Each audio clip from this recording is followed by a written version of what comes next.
Question. I want to ask about reincarnation. I once read a book that said that Gautama Buddha once incarnated as a rabbit while he lived on Earth. Is this story false? Is it true that we humans can reincarnate into animals? Well, that depends, of course, on who you ask. The idea that we can reincarnate as animals is, of course, most prominent in Eastern religion, Hinduism and Buddhism, because they are the ones who talk most about reincarnation. But I think that it's partly because Eastern religion has been somewhat affected by the linear mind. Because when you think about reincarnation, the idea of reincarnation, at least one of the ideas of reincarnation, is that you can progress in consciousness. So you can start at a lower level, and by having the experiences you have in one lifetime, you rise to a higher level. Then on your next time you start at that level, you again have experiences that takes you to a higher level, and therefore you can progress. And so some would say at least that the Buddha wasn't born in this higher state of consciousness, or maybe he was born in a higher state of consciousness, but that was because he had evolved to that higher state of consciousness over many lifetimes. And so there are people who look at this idea that you evolve, and then you say, okay, but now the linear mind kicks in and says, then it might have started somewhere. And what is the lowest level of consciousness that we see on Earth? Well, that's obviously animals. And that's why some have come up, you're kind of going backwards and saying, we must all have started out at the lowest possible state. And that's not what the Ascended Masters teach, because they teach that, and in fact I just gave another answer about evolutionary theory, where I said that the Ascended Masters are working with the Earth to bring forth various life forms, and only when they had brought forth human bodies was their body with a brain and nervous system and physical capabilities advanced enough that self-aware beings could take embodiment here and use those bodies. So according to Ascended Masters, our incarnation as humans started when human bodies had evolved. However, there is a certain twist in this, and it's not something I have talked about previously, but the Ascended Masters are saying that, of course, there is an evolutionary process, but it is a conscious process.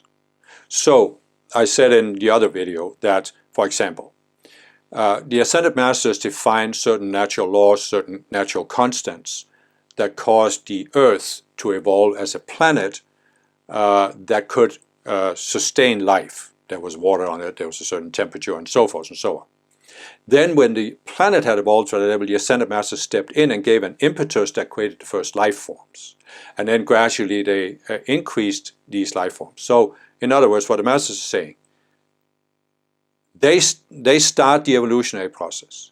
Then they allow it to evolve on its own without their interference until it reaches a certain level. Then they take it up to the next level, and they've continued to do this. However, even this evolution, where the Ascended Masters step back, is not unconscious, because there are beings that are overseeing that process, but those beings are not Ascended Masters. They are not even self-aware beings. They are what some spiritual teachings call nature spirits or elemental beings.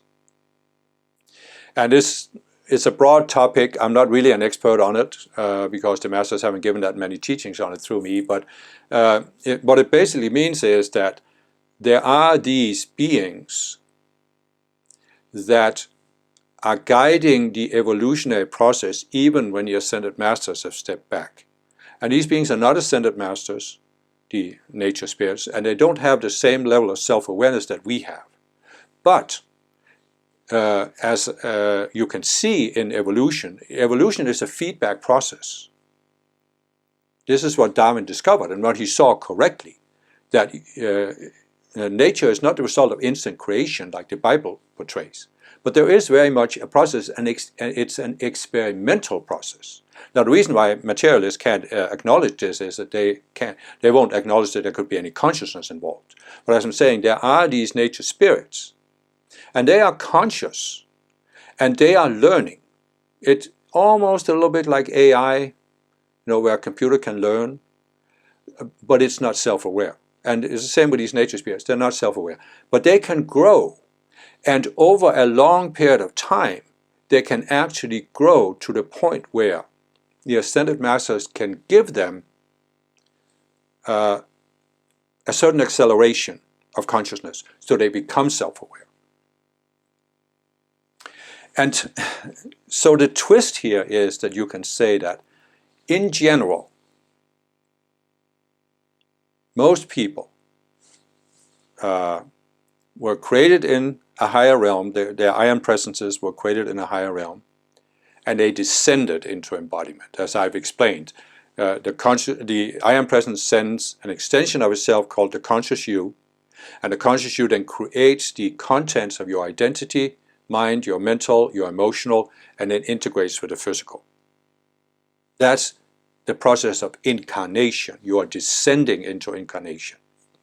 But there's also the opposite process where these nature spirits can evolve gradually until they receive this grace or gift from the ascended masters of self-awareness.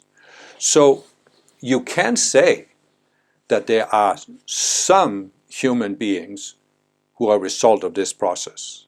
Not many, as I understand it, but there are some. And you can see that there are people, for example, I have met people who have an incredible connection to nature that I don't have at all.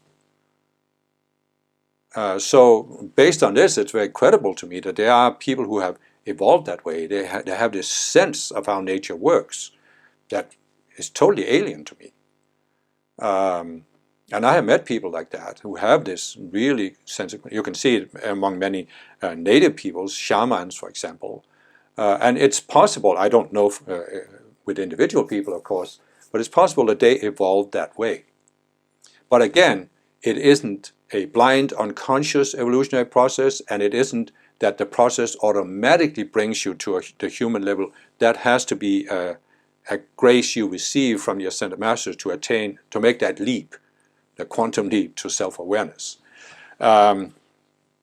So whether that was the case for Gautama Buddha or not, I can only say the masters have never indicated anything in that direction. My understanding from what I received from the masters, and also what was said in the Summit Lighthouse, for example, is that Gautama Buddha descended into incarnation from the spiritual realm and didn't evolve from the nature kingdom or the nature spirits. So that's my take on it.